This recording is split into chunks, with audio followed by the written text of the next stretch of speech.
Por mais que tenhamos ideias progressistas, já pensou que podemos nos tornar seres odiosos? Fiquei impactada com o livro Hibisco Roxo, de Chimamanda Ngozi Adichie. Há tempos queria ler uma ficção da autora, só tinha lido as não ficções. Sejamos todos feministas, você pode ler rapidinho e pensar sobre muitos aspectos da nossa vida em sociedade. Indico principalmente para os homens que estão abertos a pensar sobre o assunto. Sou apaixonadíssima também pelo perigo de uma história única. Usei de referência na tese de doutorado e uso na vida. Foi uma palestra TEDx que deu origem à obra. Voltando ao Hibisco Roxo, o livro trata de uma família composta por pai, mãe, um filho mais velho e uma filha. Quando comecei, achei enfadonho por tratar bastante da religião católica. Idas às missas aos domingos, uma rígida disciplina. O pai, Eugênio, é muito benquisto em toda a comunidade. Ajuda todos ao redor. A igreja visita sempre o padre. É um rico empresário do ramo de alimentos e também dono de um jornal que contrapõe a ditadura nigeriana. Essa ficção é ótima para pensarmos também no perigo das histórias únicas, e coloco aqui a narrativa cristã como história única. Com o passar das páginas iniciais, a obra vai se tornando extremamente interessante. Eugênio é tão crente dos paradigmas cristãos a ponto de se tornar violento com sua família e abandonar o seu pai por ele manter suas crenças pagãs. Cambile, a filha, é a personagem principal e narradora. É através de seu olhar que vamos mergulhando nas vastas e ricas contradições da obra, como também na cultura nigeriana, na sua forma de alimentação e nos conflitos de um tempo. Eu, por exemplo, como muito inhame, mas não sabia da popularidade do consumo da raiz na Nigéria. Fiquei pensando, provavelmente foram as pessoas escravizadas da África que trouxeram essa tradição para cá. Hibisco Roxo é maravilhoso para pensarmos sobre a colonização católica sobre os países africanos. Trabalho hoje ainda em curso e ampliado pela presença das religiões evangélicas, sobre o domínio masculino, sobre a violência da ditadura, sobre tantas coisas mais, como a primeira paixão de uma menina.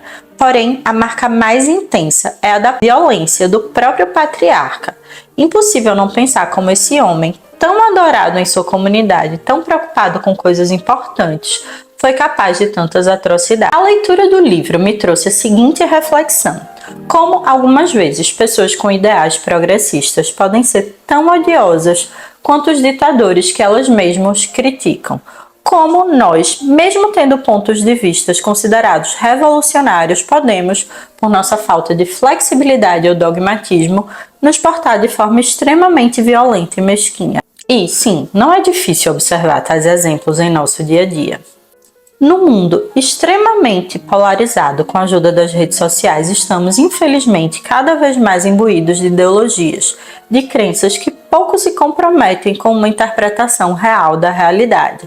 Tenho acompanhado, por exemplo, o crescimento de muitos perfis que se tornam bem-sucedidos apenas por se portarem de uma forma muito crítica a alguns temas.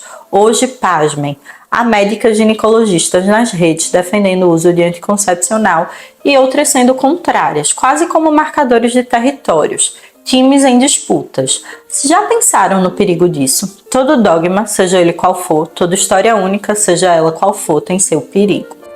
Quando fui me tornando cientista, ao ingressar na área acadêmica, uma das disciplinas que tive falava basicamente do perigo das ideologias na análise de nossos dados de pesquisa. E não que não possamos ter nossas ideologias, nossas crenças do que é melhor, certo ou errado, ou nossa religião. Porém, quando buscamos a verdade, pode ser até a nossa pessoal, quando buscamos responder às hipóteses científicas, precisamos colocar nossas ideologias de lado. Caso não façamos isso, teremos nossa visão embaçada. Não sei nem se é correto considerar o Gene com ideias progressistas por ele ser contra a ditadura. Porém, esse personagem foi um homem dominado pela história única cristã com tanta veemência, a ponto de se sentir portador da verdade e agir violentamente em função dela. Já vi isso acontecer em minha família, gerações adoecidas como consequência nefasta disso. O que é o próprio processo de escravidão, se não uma crença absoluta na não-humanidade do povo negro? Essas pessoas que menciono da minha família são hoje bolsonaristas e não conseguem olhar para as inegáveis mentiras dessa narrativa. A pergunta que deixo é: em qual lugar podemos estar reproduzindo esse padrão? Em qual lugar nosso desejo de poder se esconde nos discursos bonitos? Será que percebemos quando nos tornamos seres odiosos e violentos? Tenho sido agredida por pessoas conservadoras que acham absurdo minha perspectiva de falar sobre o prazer feminino e também por pessoas que considerava amigas. Uma delas usa justamente de uma perspectiva de que meu feminismo é liberal e não antirracista, dizendo absurdos, inclusive sobre minha vida pessoal e relacionamento. Em ambos os casos, penso eu, deve morar um profundo dogmatismo e também uma dificuldade de olhar para si, seus desejos, frustrações, dores e medos.